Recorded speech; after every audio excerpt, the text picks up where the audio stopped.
A porcelain bowl can look almost weightless, yet it begins as ordinary earth. The transformation depends on minerals, water, human hands, and fire controlled with extraordinary precision. China did not invent porcelain in a single dramatic moment. It emerged through thousands of years of experiments with clay bodies, kilns, glazes, and temperature. Along the way, vessels made for cooking and storage became objects of ritual, trade, scholarship, and imperial power. This is the story of how earth became one of China's most influential contributions to world art. The story begins long before cities, dynasties, or written history. Pottery fragments from Xian Rendang Cave in Jiangxi have been dated to roughly 20,000 years ago. These early vessels were coarse, porous, and shaped without a fast wheel, but they allowed people to boil food, store water, and change how communities survived. During the Neolithic period, regional cultures turned pottery into a visual language. Painted basins carried fish, dancers, spirals, and geometric patterns. Some designs recorded ceremony, others expressed identity, memory, or beliefs that are now difficult to reconstruct. Longshan potters pushed technique in another direction. Their famous black eggshell ware could be astonishingly thin, polished, and precisely proportioned. The contrast already revealed two lasting ambitions in Chinese ceramics: expressive decoration and disciplined form. In the Shang and Zhou periods, pottery served both ordinary households and elite ritual life. White pottery imitated the complexity of bronze vessels, while stamped stoneware spread through southern regions. The decisive change came when potters learned to fire certain clays hotter and coat them with an early glaze. That experiment created what archaeologists often call proto-porcelain. There is no universal line separating pottery, stoneware, proto-porcelain, and porcelain. Different traditions classify the same high-fired object in different ways. What matters is a cluster of changes: a denser body, lower water absorption, a stable glaze, and hotter firing. By the late Eastern Han, mature glazed high-fired wares were being produced in southern China, especially in Zhejiang. Celadon became the great early language of Chinese porcelain. Its green tone was not simply painted onto the surface. Iron in the glaze changed color according to kiln atmosphere, temperature, and cooling. Small differences could produce olive, gray-green, yellow-green, or blue-green results. During centuries of political division, southern celadon and northern whiteware developed along different paths. Buddhist lotus forms, burial vessels, and elegant ewers show how ceramics absorbed changing religious and social life. By the Sui and early Tang, a clean white body had become increasingly important. Without that pale surface, later blue and white and overglaze colors could never have achieved the same brilliance. Tang China connected inland capitals, frontier regions, and maritime trade on an unprecedented scale. Ceramics captured that cosmopolitan world. Tang sancai is famous for flowing green, amber, and cream-colored glazes. Despite its name, it is usually low-fired glazed earthenware rather than porcelain. Camels, horses, musicians, and foreign-looking figures transformed tombs into vivid images of movement and exchange. At the same time, southern Yu kilns refined celadon, while northern Qing kilns became celebrated for whiteware. This contrast was later summarized as green in the south and white in the north.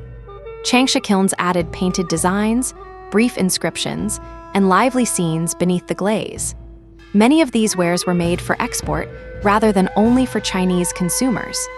The 9th century Belitung shipwreck carried tens of thousands of Chinese ceramics toward markets across the Indian Ocean. Long before European porcelain factories existed, Chinese kilns were already designing for a global audience. The Song period is often treated as a high point of Chinese ceramic aesthetics. Its greatest works do not depend on crowded decoration. Shape, glaze depth, surface texture, and the way light moves across a vessel become the main subject. Later collectors grouped Ru, Guan, Ji, Jun, and Ding as the 5 great kilns, although that category was created after the Song. Ru ware is admired for soft blue-green glaze and quiet proportions. Guan and Ji traditions turned crackled glaze into an intentional visual structure. Junware used copper and kiln atmosphere to produce blue, violet, and reddish effects that could never be perfectly repeated. Ding kilns paired warm white glaze with carved, incised, or molded decoration. But Song ceramics were never limited to court taste. Giant black bowls were shaped by the culture of whisked tea and became highly valued in Japan. Longquin celadon traveled widely through maritime trade. Siju workshops painted bold black designs for a broad market, while Jeju potters experimented with leaves and paper-cut motifs. Song ceramics could be imperial or popular, austere or playful. What united them was confidence in material itself. Clay, glaze, fire, and proportion needed no disguise.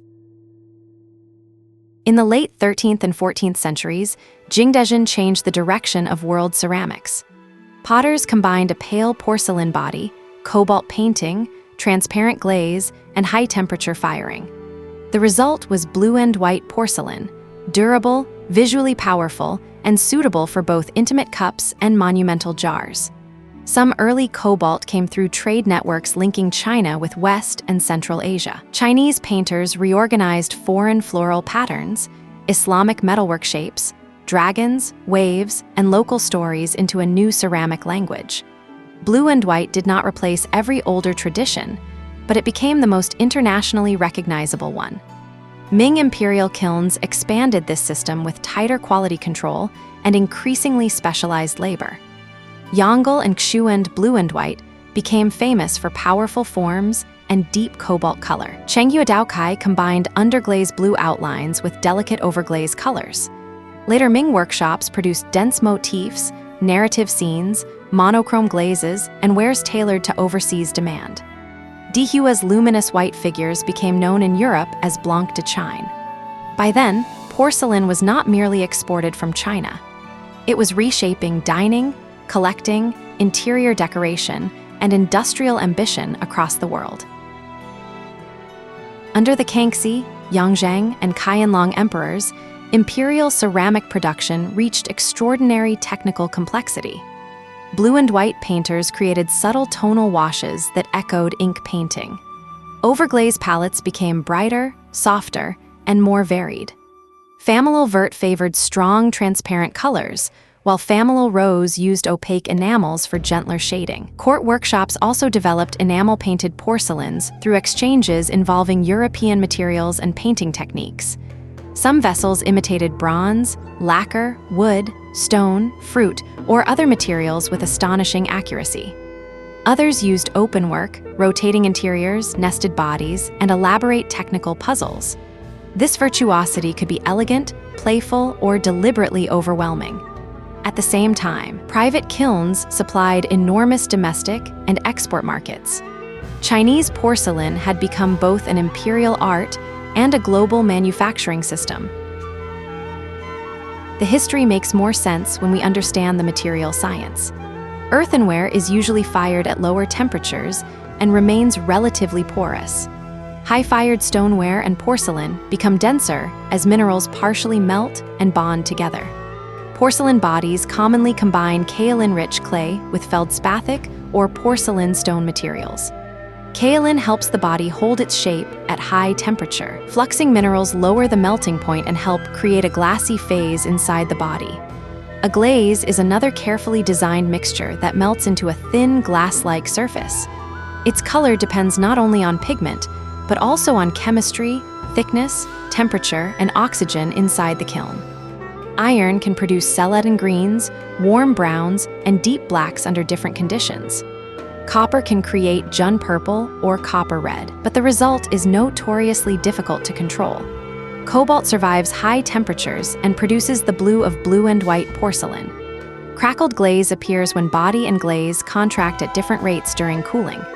Kilns evolved from simple pits to dragon kilns, manta kilns, multi-chambered kilns, and the egg-shaped kilns of Jingdezhen.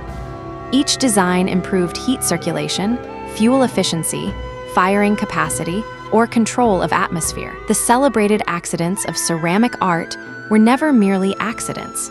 They were discoveries made possible by generations of disciplined observation. For centuries, Europeans used the word China as another name for porcelain. The language itself shows how closely the material was associated with its place of origin. But Chinese ceramics are more than a sequence of rare masterpieces. They preserve evidence of meals, burials, tea, religion, shipping routes, court ritual, chemistry, and everyday taste. Every vessel is a record of decisions: which clay to choose, how thin to shape it, what glaze to apply, and when to close the kiln. The true achievement is not that China found one perfect formula. It is that generations of makers kept turning uncertainty into knowledge.